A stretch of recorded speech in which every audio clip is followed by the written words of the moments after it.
Looking back now, I know that God was calling me, but I wasn't listening. What's wrong with you, Ryan? God is calling you. Why aren't you answering?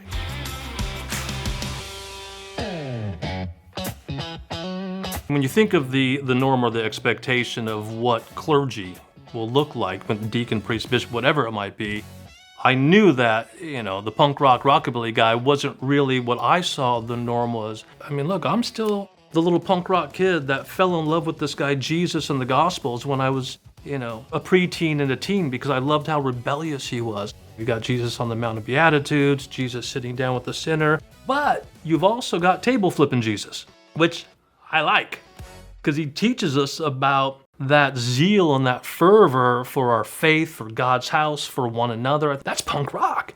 I want to be like this guy. I want to live a life like this guy where no one is outside of his love. No one is looked as less than, no matter what they're bringing before him. I've got a really cool relationship with Jesus. I talk to him every day. I love to spend time with the Gospels every morning because I want to see the way that Jesus is inspiring me to go out and live my day. And so often, the way that Jesus is challenging me to go out and live out my day.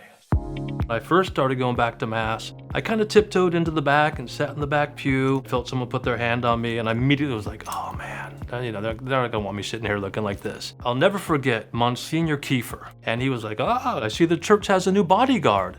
He befriended me, and then Monsignor Gallagher befriended me, and that's where I fell in love with liturgy.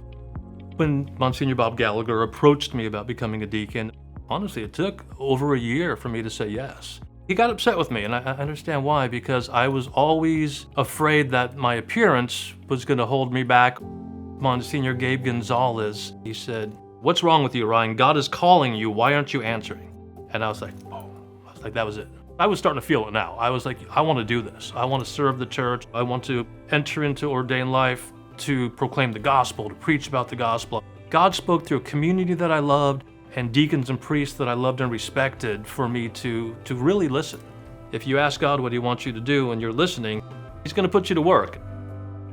When I was first ordained, I really did feel like God was calling me to be of service of those on the margins that were really in need. I felt like I had tools in my toolbox that I could put to good use. I spent years going down to the juvenile hall camps, walking in as a man representing the church with the sacrament of holy orders, looking like this. I was the guy that they'd be like, I'll talk with him.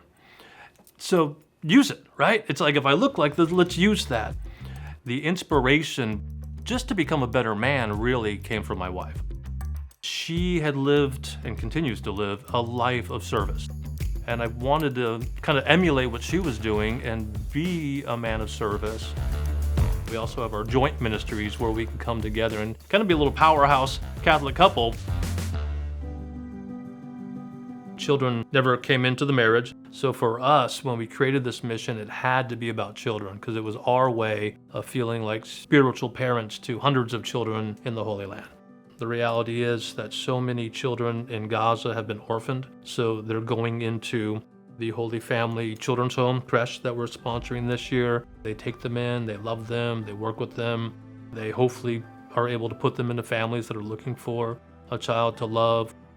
We're in our 15th year now. This is literally the 15th year that we started this mission, and we named it the Our Lady Queen of Palestine mission. So it's named after the Blessed Mother. We were able to raise awareness about what's going on in the world, which is important, gather prayers for the world, which is important, but we raised enough funds because our community was so loving and generous that we were able to provide backpacks filled to the brim with school supplies to every student in both schools, as well as the teachers, because they didn't have a lot as well. If I'm in good relationship with God, it's when I'm the best version of who I am so that I can be of service to God, to the liturgy, to all of his children. I mean, any human being, child, woman, man that stands before me is a beloved child of God that deserves to be loved and deserves to have their dignity upheld. Catholic faith is actually very, very, very simple if you go to the core of it. Just go to the Gospels. Watch what Jesus did. Watch what Jesus said to us. Watch the example that he gave us, and then do our best to live it out. And fail miserably all the time. I fail constantly, but I've gotten better at getting back up and moving forward and reminding myself I'm not defined by my worst or my least moment. I'm defined by what do I do next. What I've really learned is that it's not about me at all. Jesus gave us the 2 great commandments. Love God with everything that we are and love each other as we would ourselves. When I became the deacon that I am today, I was like, this is who I am. This is who God called me to be. This has allowed me a great life and has allowed me to do what I do. Be a beloved child of God that puts love and service at the forefront of our lives, and that's what we're called to do. Vocation, mission, ministry, whatever you want to call it. That's what it is.